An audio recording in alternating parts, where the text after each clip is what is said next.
Uma excelente tarde a todos vocês. Estamos mais uma vez juntos, eu, professor Bruno, professor de Direito Eleitoral e Legislação Específica, retomando os estudos artigo por artigo da Lei do Processo Administrativo Federal, a Lei 9784 de 99.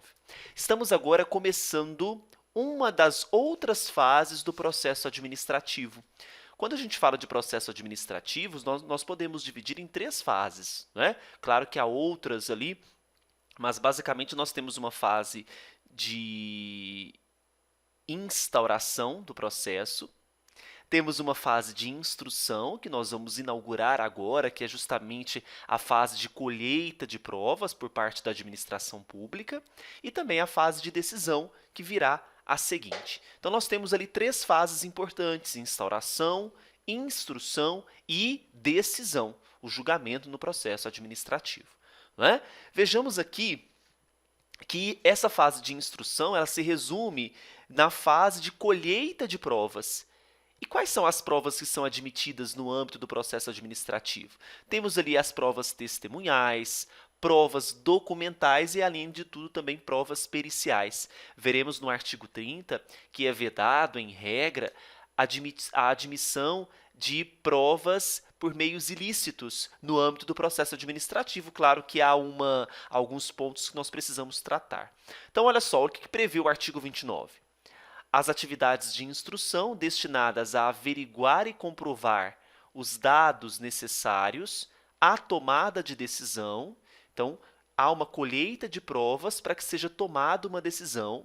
Realizam-se de ofício por parte da administração ou mediante impulsão do órgão responsável pelo processo, sem prejuízo dos direitos dos interessados de propor atuações probatórias. Então, nós temos aqui de ofício por parte da administração, mas isso não significa que os interessados também poderão propor atuações probatórias. Tá? O órgão competente para a instrução fará constar dos autos os dados necessários à decisão do processo, e os atos de instrução que exijam a atuação dos interessados devem realizar-se de modo menos oneroso para estes. Então, o que é importante nós levarmos em consideração quanto à questão da onerosidade é que, nos casos em que se exija a atuação dos interessados, por exemplo, depoimentos, juntada de documentos, o processo deverá ser feito de uma maneira que cause o menor prejuízo e transtornos e complicações a esses interessados. Tá bom? Então, fase de instrução, fase de colheita de provas.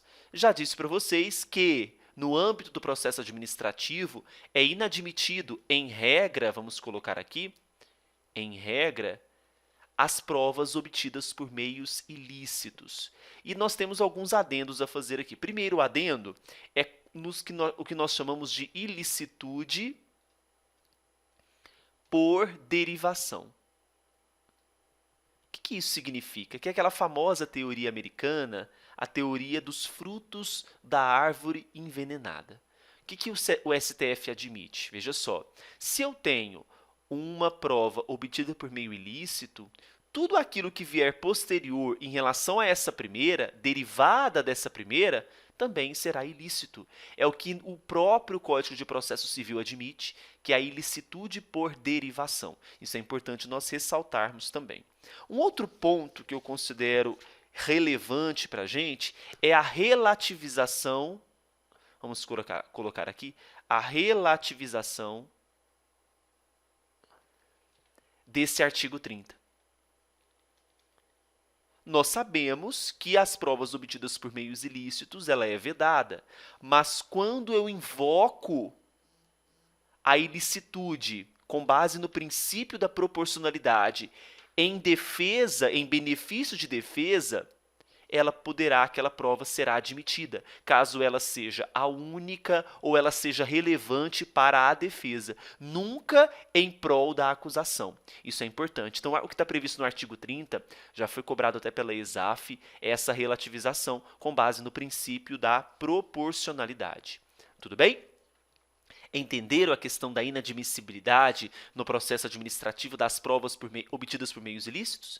Um outro artigo relevante é o artigo 31, que trata para a gente sobre a consulta pública, que é um meio democrático de consultar, de verificar do mesmo molde do amicus curiae no âmbito judicial. No âmbito administrativo, nós temos a consulta pública, conforme prevê o artigo 31, quando a matéria do processo envolver assunto de interesse geral, o órgão competente poderá, mediante motivação, despacho motivado, abrir período de consulta pública para manifestação de terceiros. Veja que quem ingressa na consulta pública não é parte, não é interessado, conforme a gente viu lá nos artigos iniciais dos nossos vídeos. São terceiros. Então, essa consulta será antes da decisão do pedido, se não houver prejuízo para a parte interessada. A abertura da consulta será objeto de divulgação por meios oficiais, a fim de que pessoas físicas ou jurídicas possam examinar os autos, fixando-se prazo para alegações escritas. O comparecimento à consulta não confere por si a condição de interessado do processo, acabei de falar isso, mas confere o direito de obter da administração resposta fundamentada, que poderá ser comum a todas as alegações substancialmente iguais. Tá bom? Então, a consulta pública é um meio democrático de consulta, o envolvimento de terceiros participando ali